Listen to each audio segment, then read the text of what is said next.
Good to have your company. It is Porsche Carrera Cup North America in its second series, presented by Visit Cayman Islands.com. The signal yellow GT3 ready to roll off with the cars around this Long Beach circuit. We're on the left-hand coast here in California. 11 corners, 2 miles or thereabouts in terms of the track. And it's an absolute classic and provided very challenging racing conditions, shall we say, for the teams and drivers yesterday. It was a little bit untidy, as we described it. Down towards turn 1, as you sweep down shoreline, it is a great overtaking manoeuvre, as it is potential, should I say, as it is at the end of Seaside Way into turn 9. But quite frankly, everywhere on the circuit, there's a potential of something to happen. Now, this is the 4th race of the season. It's the 2nd race of this weekend. As I said, we were racing here yesterday. And from the start, Kai von Berlo on the pole in one of the 2 green and white cars, had Riley Dickinson going through into second place at turn 1. Bit of a schmozzle at the fountain first time around, with Efren Castro getting together with Justin Oakes and ending up in the plants. Did manage to get it out of there after he trimmed the hedge a little bit, but didn't get very much further. Trenton Estep diving down the inside, hit Grant Torquay, and that started off a bizarre chain of events down at turn 11 that included not just Kai van Berlo but Riley Dickinson having a spin. Van Berlo got it pointing in the right direction and went on to win the race. Dickinson ended up down in 6th position. Problem also later on in the race down at turn number 8 for the number 10 Porsche of Kelly Moss Racing and Vernon McClure. We finished behind the signal yellow GT3 safety car.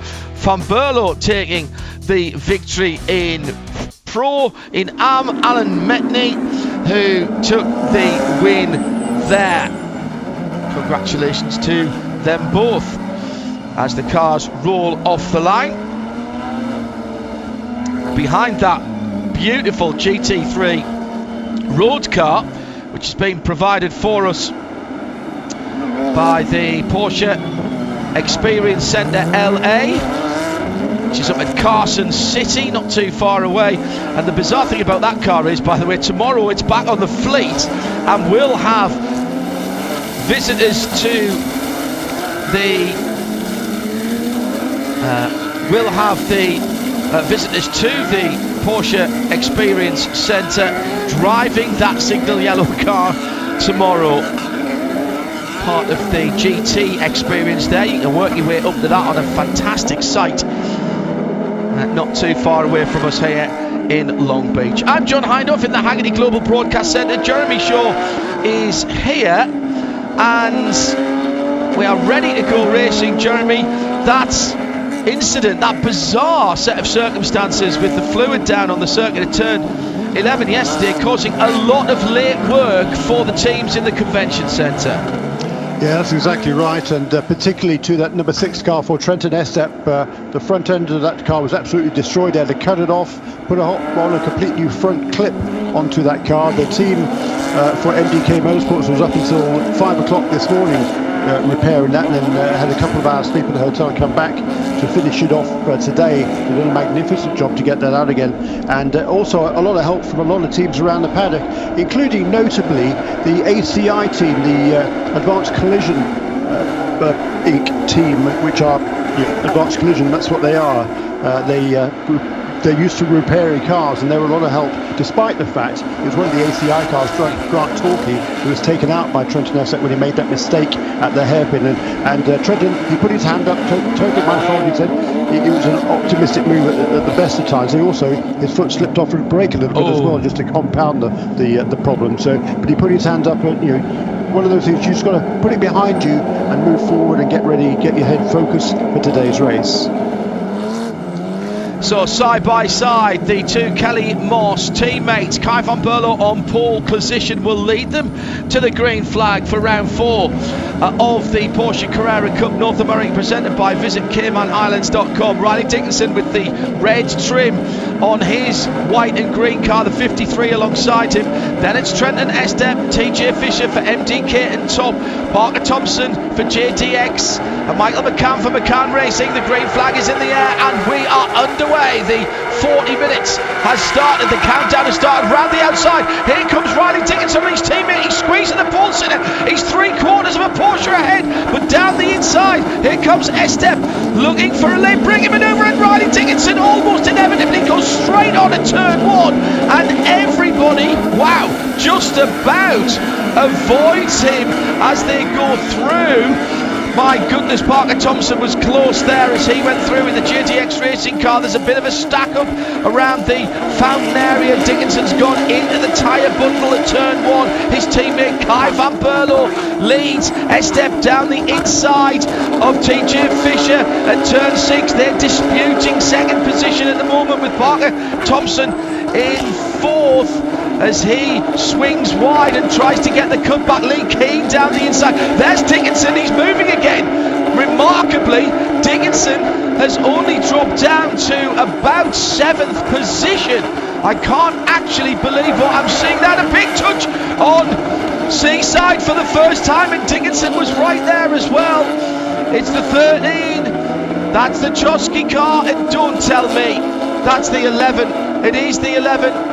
Dimitri DeMarcos in 311. They've come together and they are in the runoff at turn 9. This will see the signal yellow safety car out on the circuit as they complete the first lap. So drama, Jeremy Shaw, right from the off here in round 4 of the Porsche Carrera Cup North America, presented by visitCaymanislands.com.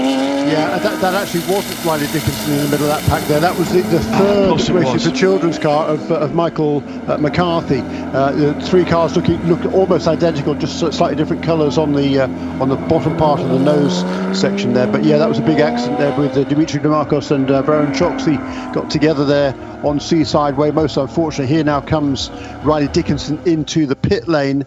It might well have some damage on that car, but yeah, it was a mistake clearly there, just trying to get a bit too brave around the outside line. He had a preferred line there going into that first corner, but clearly just carrying a little bit too much speed, not able to get it turned in, and actually Kai van Berlo did a good job. He was going too fast as well, but he just about managed to get it woed up and able to maintain that lead. But wow, that was an bit too exciting, much excitement at the start, but other than that, they got through cleanly, which is hats off to all of these other 30 drivers. Yeah, there was a little bit of a stack up in the fountain area, but that one came, I think, to naught in terms of damage.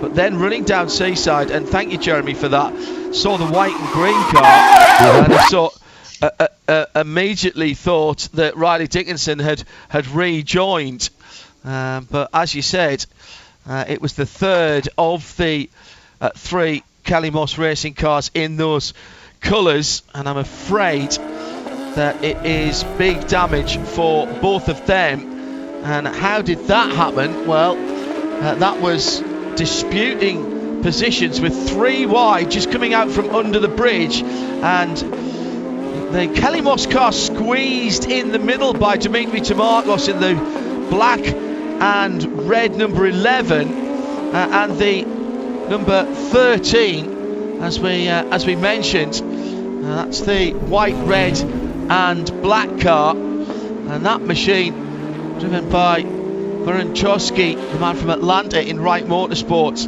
They were either side and just squeezed in, and somehow, and I'm not entirely sure how the Kelly Moss car got out of that unscathed, Jeremy. No, because I think he was in the middle, wasn't he, Michael McCarthy, of those 3 cars. I think it was Varun Choksi on the inside, as you said it was certainly Dimitri DeMarcos on the outside. DeMarcos was trying to sort of crowd McCarthy, not knowing that there was a 3rd car on the inside as well. So let's have another look at that. Spot on, Jeremy. Into the braking area, DeMarcos definitely moves a little bit right there to sort of begin to try and defend it, but he didn't know there was a third car in there as well. So that was a really unfortunate. Unfortunately, I spoke to Dimitri just a little while ago, and he was a bit disappointed after yesterday. The car was a bit of a handful during the race. There was a bit too much oversteer on entry into the corners that he would have preferred. So they're going to hopefully get that a little bit better for today's race. And he, coincidentally, the grid for this race was set by either each driver's second fastest lap during the brief qualifying session yesterday, and just 13 minutes for each of the classes yesterday, rather than the normal 30. Long story, but that's the bottom line, is 13 minutes only, or the fastest lap that each of them set during the race yesterday. Well, all bar 7 drivers improved their times during the race. The only 2 of the ones who didn't, however, are both of the 311 RS cars, DeMarcos and Lee Keane. So they both slipped back in the order a little bit compared to most of the other contenders. But he was looking to gain more experience. He'd never raced on a street circuit before, DeMarcos, and unfortunately he's found out how quickly things can go wrong here on any sort of a street course. Yeah, it's very, very quick down there. They came out from turn 8 and DeMarcos had the run on the inside. I'm not sure. It's just one of them racing deals. I think that'll go down as a racing incident. DeMarcos on the driver's left looked to be having a good run, but then again, so did Choxy. So yeah. I'm not sure, and I think it would be perhaps a little unfair to apportion blame from there. It is being looked at by the race control. Also, there was an incident between cars. Let me see. 4 and 42. Well, 42 is Bill Smith, the top racing car, and the 4 is the JDX racing car of Robert Hanley. That's been looked at the moment as well. So it's very fast down there at the run from turn 8 to turn 9. Probably as quick nearly as the front stretch, the curving front stretch. So things happen very quickly, as Jeremy Shaw said. 33 minutes just under still to go. Kai van Berlo is at the front of the field from TJ Fisher from Top Racing in second. MDK Motorsports Trenton Estep is in third from JDX's Parker Thompson in third. That's 3, 58, 6 and 9 your top 4. Then it's the 12 311 RS bright red car of Lee Keane, then Michael McCann of McCann Racing.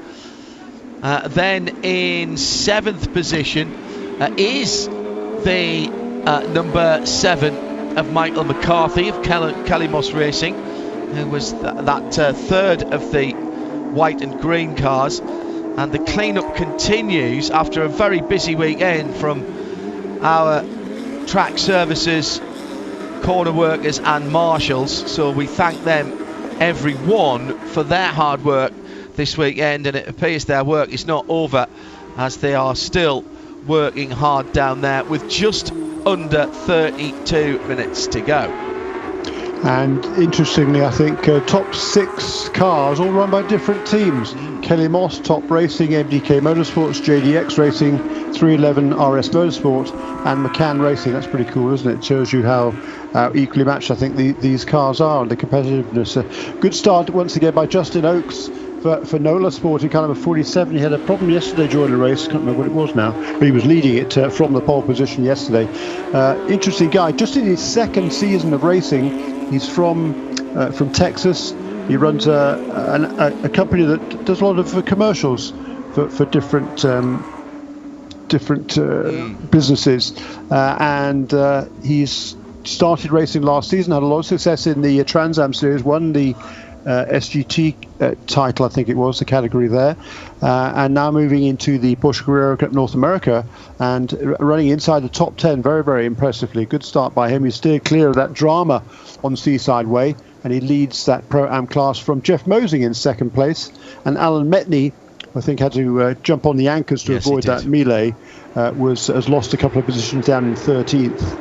in the AM category, and remember, all the cars are identical. It is effectively the drivers that are grouped by their age, their experience, both in life and in racing. And in AM, it's Mark Kwame, who from MDK Motorsport, who is leading from John Getzer in second place for Wright Motorsport, 43 and 57, and the bright orange car of Bill Smith for Top Racing, the 42, in third position, as the ever efficient clean-up crew are going to work, and we are going to need the flatbed recovery vehicle,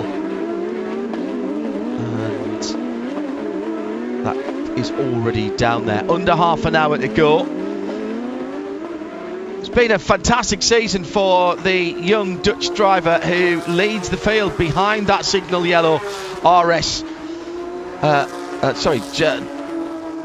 GT3 at the front of the field. He's won all 3 races. Pole positions as well have been coming his way.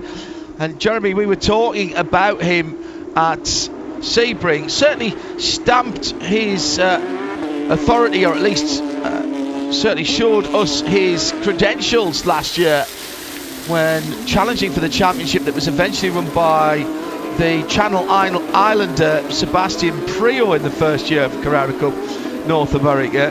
But Kai van Berlo coming back this year and building on the experience he has with these new 992 Cup cars was measured and impressively quick and very consistent at Sebring in the first 2 races, and then again yesterday here on the streets of Long Beach. He's been really, really impressive, hasn't he? And yesterday, just as at Sebring, just thought, be careful in the early stages of the race not to overwork his Michelin tyres and perhaps kind of run out of tyre towards the end of the race. It was a very measured drive, really impressive performance for one so young, and he has got a big future ahead of him, no question about it. You talked about the fact he's raced actually more around the world than he has in his homeland. True. He did the Asian Le Mans series, didn't he, a couple of years ago? Yes, he did. That's a success down there. So he's a very well-rounded individual, really nice young man, very, very impressive indeed, and I think he has a big future ahead of him in this sport, and he's certainly making a lot of people at Porsche, I think, sit up and take notice with his performances, both last year when he lost out on the championship to Sebastian Prio, but he won more races than Prio, and this year he's out to set that record straight, already got 3 wins under his belt, and he's only 1 short of the maximum score possible. This year, unlike last year, there were 5 points for pole position. This year it's just 2, but there is an extra point this year where there wasn't last year for fastest race lap. There are 3 bonus points available for each race, and he's so far gained 8 of the 9 points that have been available prior to this race.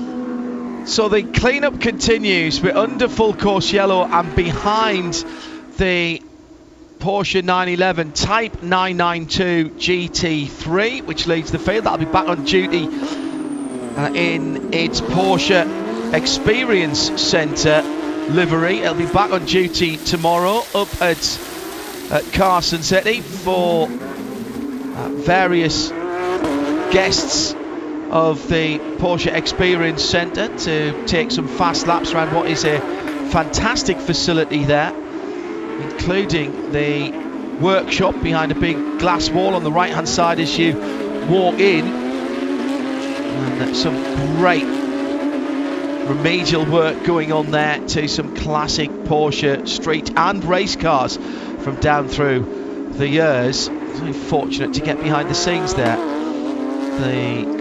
Not this year, but a couple of years ago now, and see the parts department there for the old Porsche racing cars, including some 956 and 962 stock of parts, which is still wrapped in its, you'll remember this, Jeremy, wrapped in its brown paper covering with the numbers the part numbers on sticky labels on the outside, and things like brake discs and uprights for 962s kept in stock there up at Carson. Brilliant stuff. Yeah. That's right, and 917s as well. I mean, you name it, they have it. I was when I first moved out here in the middle '80s, Porsche Motorsport North America and Andile, Alvin Springer and his buddies there. Their shop was based only a few hundred yards from On Track Magazine, where I worked in Fountain Valley.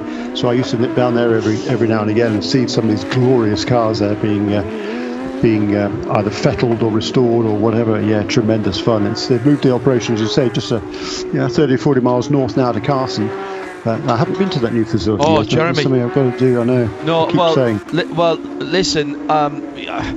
Get on the phone up there and book yourself a table at the restaurant at 9:17, and you and Tammy get up there for a night out. It's absolutely fantastic, great cuisine, and an automotive fans, a great place to go. Well, obviously if you're a Porsche fan, it's even better, but the whole thing is just beautifully put together.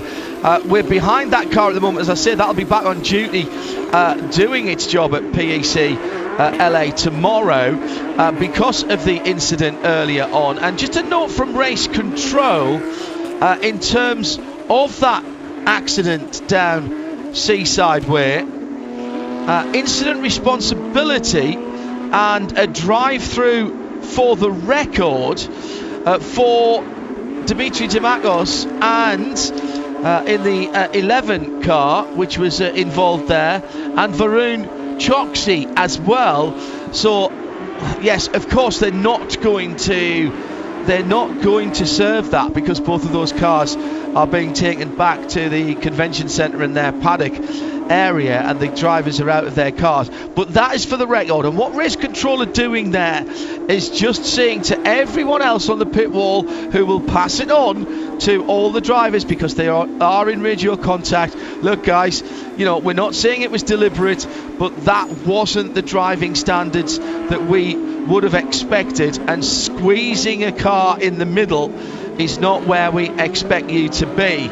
And that was the Michael McCarthy number 7 car that amazingly got out of that relatively unscathed and is still running in 7th position in class, that number 7, and 7th overall in the pro category. So just for the record, that has been passed through to everybody on the pit wall, and therefore to the teams. So if you're following along away from the track with our live free video coverage that we have for every round of the Porsche Carrera Cup North America, presented by visitcaymanislands.com, that's why that race control message has come up, and unfortunately it's taking quite a while to get the track surface into a position where we can go back to green flag racing. So there's some fluids down there at the moment towards turn number 9. So we lost almost 20 minutes of the 40-minute race. Kai van Berlo, of course, doesn't care at all, as he is still leading, and he'll have to restart, bring the cars back to the green flag once it is clear to do so. We'll have to quiz him on the rear 3/4 and back end of Porsche GT3 992 road car, because he'll be very well versed in looking at the back of that at the moment. Probably knows the part number on the rear aerofoil by now. I think he's sitting quite close to it, Jeremy, but he's been staring at that bright signal yellow car for quite some time now. And he'd much rather see nothing right ahead of him, wouldn't he, other than racetrack. You're right, it's been a lengthy clean-up now. We're almost halfway through what should have been the race. So really unfortunate that incident should have occurred. But are the lights off there?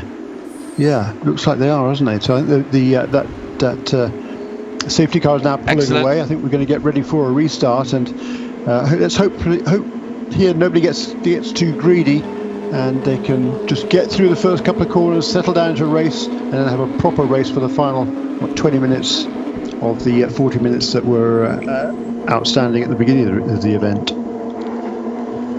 So we have got the two cars, the Wright Motorsport number 13 and the 311 RS number 11 cleared away. Good work by the track services and marshals and corner workers, and it will be Kai van Berlo who sees the green flag with just on 20.5 minutes to go, nearly halfway through the scheduled 40 minutes here. He gets a great restart from TJ Fisher in the Apex GT Silver Top racing car in second place as they go through. Trenton Estep right on the rear bumper of TJ Fisher. Those two battling for second and third. Parker Thompson keeping a watching brief at the moment, and then 2 or 3 car lengths further back is the bright red number 12 311 RS of Lee Keane. He's got the two Michaels, McCann and McCarthy, behind him in 8 and 7 in position 6 and 7, and the top 8 of Pro made up by the number 77,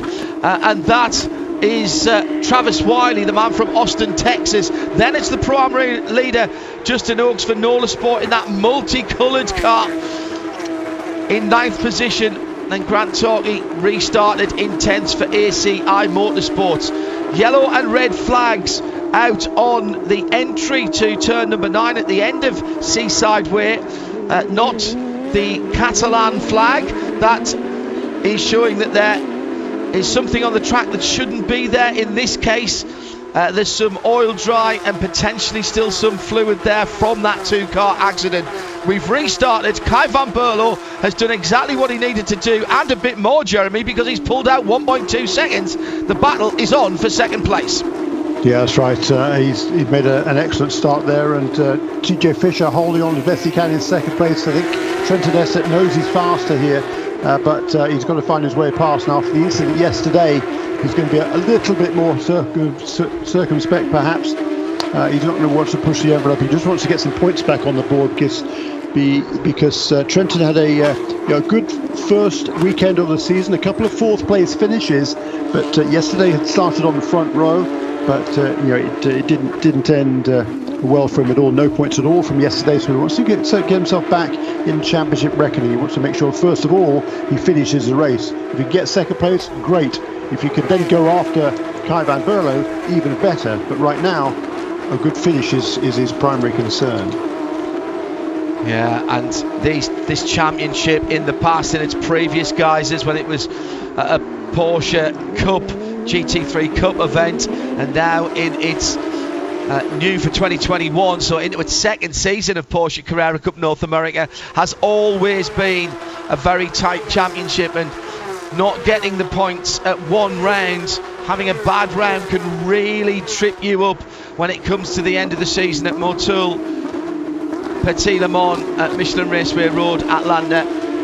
And getting early points. I always think in any sport, whether it's football, soccer, ice hockey, if you get the points early on and you get the points early in the season, get the ticks in the W column, then you're doing a good job. Very seldom do those points get taken away. Not entirely unknown, of course, but get the points in the bag early on and then make everybody else chase you. And that's what Van Berlo is doing in this race and indeed in the season. Healthy championship lead at the moment and 1.7 seconds to the good here as he's on Seaside for the 12th time at the moment, with Fisher, TJ Fisher and Trenton Estep. Silver with the red bumper on the front, the blue bumper on the back for TJ, and then Trenton Estep sitting right in behind on the black and silver with red car. They're second and third. They go across the line now. In behind them, the shell coloured car is Parker Thompson, Canadian driver, over open wheel aspirations, has really thrown himself into this championship in the last couple of seasons. Then Lee Keane in the bright red 311 RS Motorsport as they charge through turn 1. The 4-litre normally aspirated engines using all of their 500 plus horsepower, going down a shoreline drive to the braking area at turn 1. The leader's already through turn 5 and heading towards turn 6.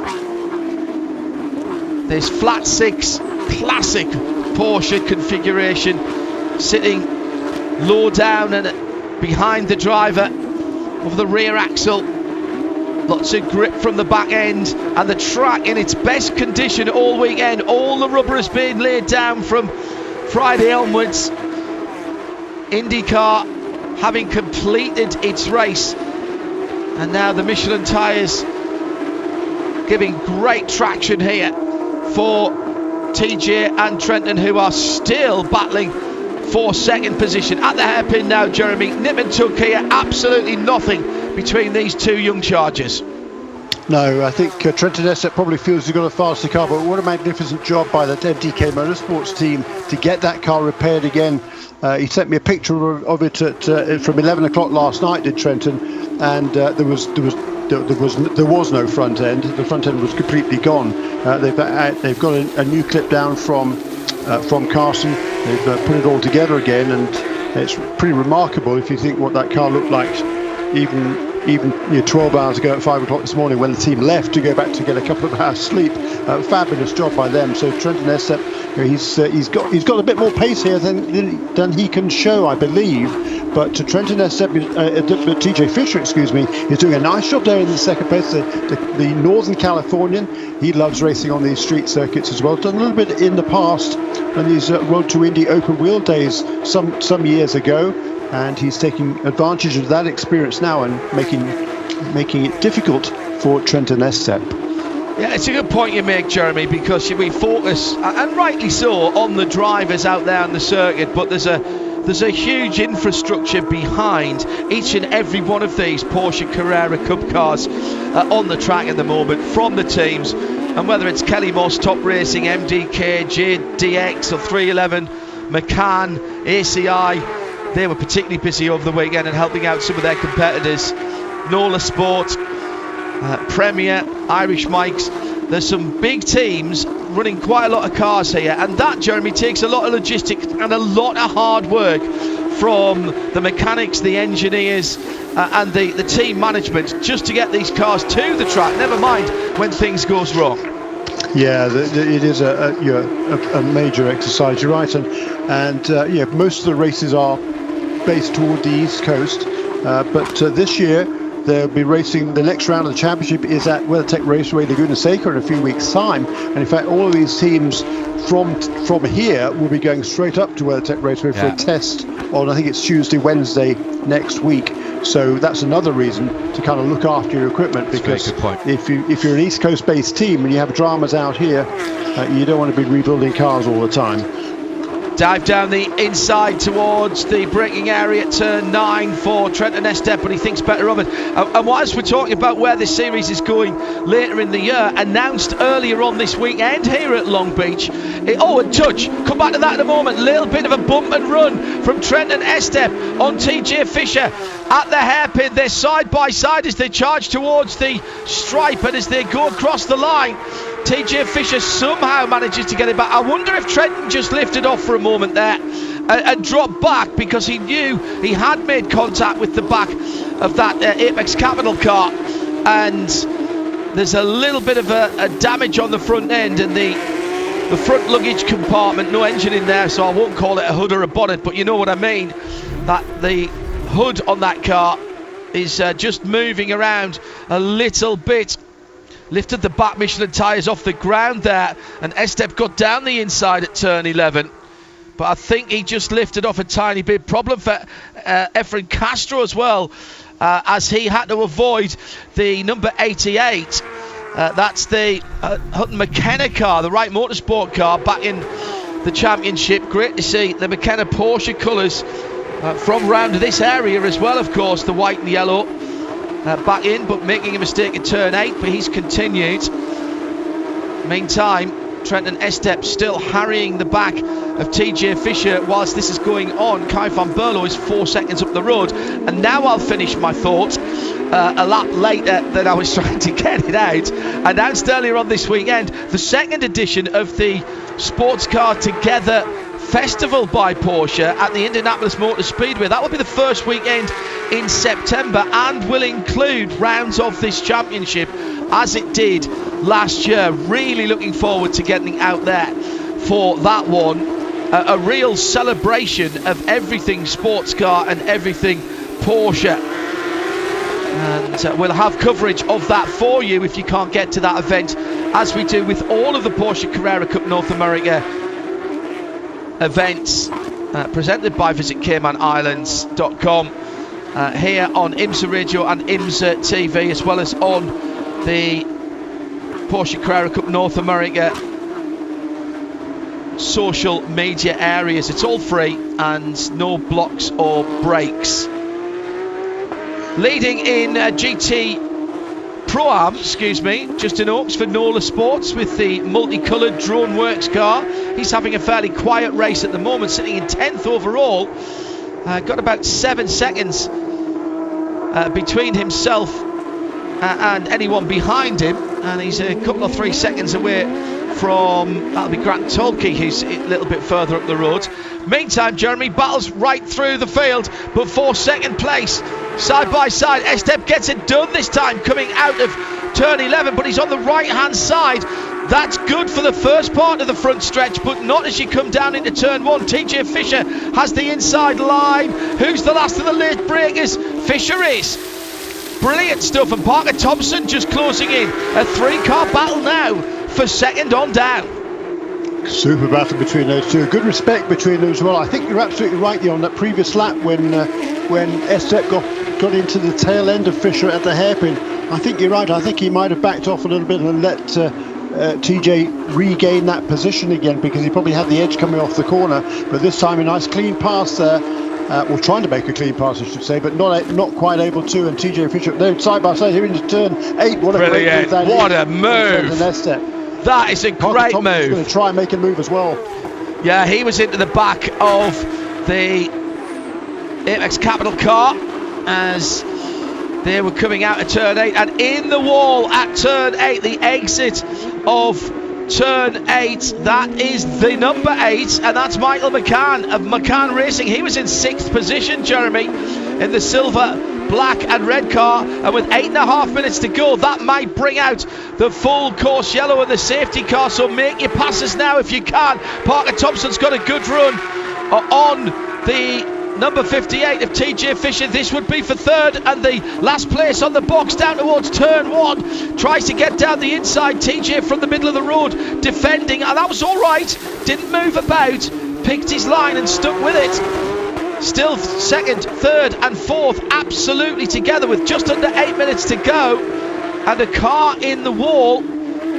Inconclusive, the incident involving the numbers 88 and 65 Efren Castro, so that's why Efren slowed down earlier on, and also why Hutton McKenna was going slowly, and he's dropped down to 28th position. That's been looked at by the race control, and the full course yellow is out. Tanny with the double yellows at the starter stand, and they'll be now replicated all the way around the circuit, with that number 8 car dropping down the timing. And Michael McCann for McCann Racing. He hit the inside wall, John. Yes, I think he just clipped that inside apex wall at turn 8. Yeah. And that took him straight into the outside wall. So that's a shame for Michael. He's doing a nice job there in that top 6. That's exactly the sort of result he was looking for. It's been a good, sensible. Well, he'd had one top 6 finish prior to this weekend, a couple of top 10s, so he had one yesterday, and but unfortunately he's not going to get one today.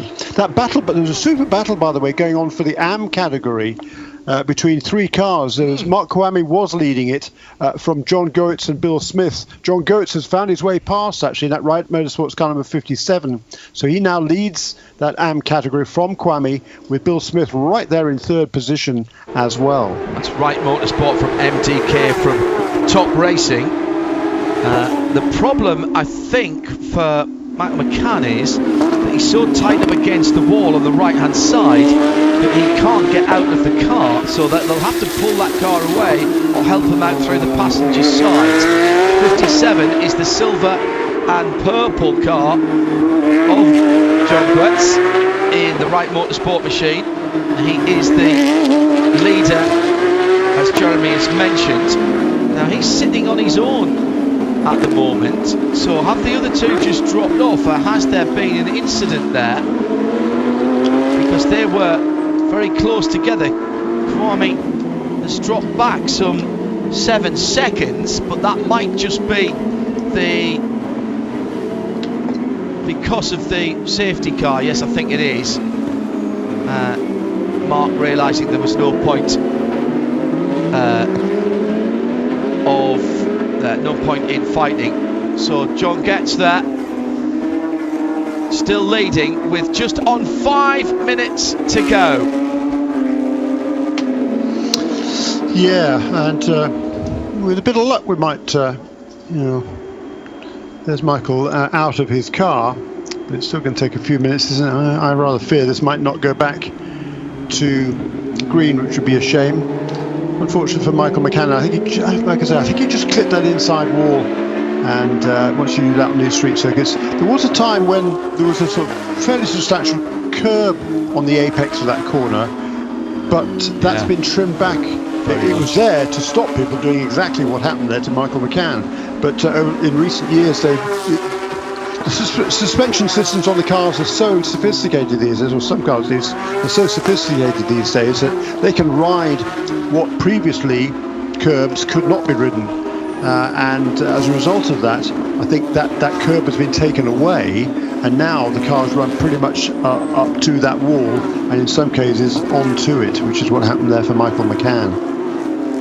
Under 4 minutes now to go. Our leaders in class then. Wright Motorsports number 57, and hello to everybody at Wright Motorsports. I know you're following on at the moment. The 57, John Getz for Wright is leading AM in Pro Am. It's just in notes for Nola Sports. He's in a very impressive 9th position with a couple of pro cars that are still running behind him. And at the front of the field, Kai van Berlo leads behind the safety car. We've got the AMR safety team there with one of the safety trucks, one of the Chevrolet safety trucks, which is pulling the stricken number 8 car down Seaside Way. And I don't think we're going to be able to go back to green. The paddock is underneath, well, is to the right-hand side of Seaside Way in the convention centre. So there is perhaps a cutout that they could take that car into. But I think if we don't go green this time around, I think we're going to have to end under yellow, because lap times under caution around about 2.5 minutes, and that's about what we've got left now. Might get one lap, Jeremy. Only if we go green this time, I think. Okay. John, I'm not going to do that. So that's a shame. It is. For the first ever visit of Porsche Cup Racing and to the streets of Long Beach, and although we really love that signal yellow colour and the GT3 992 street car, we've seen rather too much of it. Oh, they are getting that car off the circuit, and let's see if we can get the safety cars back. It was about 2 minutes and 25, 2 minutes and 30 when they went across the line. So if that GT3 gets a hustle on now with 2 minutes to go, we might just get a lap. If the safety car lights are out now, it depends what race control. This is the last race of the weekend. We're not holding anybody up. So let's see if that Porsche Experience Centre LA GT3 gets down the road. Very close cousin to these racing cars. It shares the bodywork, and the lights are out on the safety car. It shares the bodywork, it shares the double wishbone front suspension, the extended front track of the 992, and of course the 4-litre flat 6 normally aspirated engine, producing exactly the same. I think it's 5 or 7 horsepower, give or take. It would normally give. It's 500 and plenty. Yes, Jeremy, exactly right. Adequate. Porsche's BHP figures are normally quoted on the low side for their street cars. You ever put a Porsche on a dyno, you'll normally get a little bit more. So we are going to go back, I think, to green flag. And now we get the last lap note on the Alcamel timing screen. So that is confusing me a little bit, because I don't think time will have elapsed when we come to the line. So let's see if we get the white flags on the checkers. I think we're going back to green, and let's have a look at the starting stand. We are. So we go on to the last lap now. If you're watching online, that is not the checkered flag. That is incorrect on the Alcamel timing screen. And we are racing again for another 2 miles. Kai van Berlo, great work by race control to give us a green flag to get us to the end of the race. Green flag given. It would have been a white flag as well for the final lap. And very quickly, our colleagues at Alcamel have corrected that. And now we have the last lap graphic back again on the screen. So Van Berlo from Estep, from Fisher, from Thompson. And it's Van Berlo and Estep who got the jump. They're going down the hill on Pine, turning right onto Seaside Way for the last time, halfway through this last lap. TJ Fisher holding on to third place at the moment. Maybe one more chance for Trenton Estep at the hairpin. He's not close enough at turn 9. Now is he going to have a do or die banzai manoeuvre into turn 11? The hairpin, he's right there. He thinks about it, pulls out the right. Now it's the sprint to the line. It's going to be a double on the West Coast for Kai van Berlo, and he's won all 4 this season. Brilliant forfeit already for Kai van Berlo, who wins from Estep, and Fisher in third is on the podium from Parker Thompson in 4th position. Then it's Lee Keane and Michael McCarthy making up the top 6. In Pro-Am, Justin Oaks wins for Nola Sport ahead of Efren Castro, who ended in the plants with his Porsche yesterday. Then Jeff Mosing will be third on the Pro-Am podium. And in Am, Mark Kwame wins it from Bill Smith and Robert Hanley. What happened to John Getz then? He drops down to 4th on that final lap. And this is what happened to him on the last lap. There was a bit of argy and, if you will, bargy. And that was coming down to turn number 6. He locked it up on his own, going down to turn 6 and went straight on the western part of Shoreline Drive. John Getz will be kicking himself there from Wright Motorsport. And he's given away not just the win, but he won't even get on the podium. And Mark Kwame, who was one of the injured cars at turn 11 yesterday, is gifted the win in Am, Jeremy. Yeah, well, what a shame for John. He did a super job yesterday, and everything was going well there, but just got a little bit too late on the brakes. Yeah, the tyres would not have been completely up to operating temperature, so you'd have to brake a little bit early on that first lap of green flag racing, or risk exactly what happened there to John. And yeah, he locks him up and he goes off the road, but it's been a good performance for him, and he'll get back. He did get back on the road, so he does finish in 4th place. But another win then for Mark Kwame in the AM class. That's 3 wins out of 4 for him, and a good comeback from yesterday as well, having been involved in that incident at the hairpin. So what a great day it has been today, and what a change for MDK Motorsports, because Mark Kwame, the team principal, wins AM, and a brilliant effort by Trenton Estep there, who was a little bit quicker than Kai van Berlo on that last lap. But after all the work that team did overnight, for Estep to come home with a 2nd place finish was a fine effort by him. But for Kai van Berlo, he keeps his streak alive and extends his championship lead. Well, the end of a magnificent weekend here on the streets of Long Beach. IMSA and IndyCar together, and Kai van Berlo keeps the winning streak alive. He's 100%, batting 1,000 at the moment for Kelly Moss Racing, and Jeremy Shaw has the point situation. Clearly, Jeremy, Kai van Berlo will extend his lead at the top of the Pro Championship. That's exactly right. There's been 112 points up for grabs this season so far. He's got 111 of them. Pretty impressive.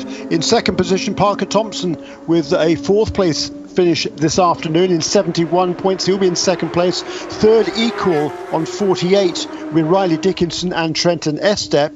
And then the top 5 completed by Lee Keane, who's 1 point ahead of TJ Fisher, who will be in 6th position heading to the next 2 races at WeatherTech Raceway, Laguna Seca. Good run for Justin Oakes inside the top 10 overall. He'll take the Pro-Am victory for Nola Sports ahead of Efren Castro and Jeff Mosing, and that will make that championship rather interesting as well, Jeremy. Indeed so, yeah. Alan Metney will continue to lead. He led this class for a while after the early dramas. He was 84 points to the 69 of Justin Oakes, 66 of Jeff Mosing. And Mark Kwame, as we said, Mark Kwame winning in the AM category. We're heading up the coast next time around at WeatherTech Raceway Laguna Seca. Jeremy and I will be on hand to bring you all the action from rounds 5 and 6 of the Porsche Carrera Cup North America, presented by VisitCaymanIslands.com. Thanks to our technical team here trackside and up at Charlotte, all of our camera operators and the marshals around the circuit. Kai van Berlo keeps the streak alive. For Jeremy Shaw, I'm John Hindhaugh. See you in a couple of weeks' time. Bye from Long Beach.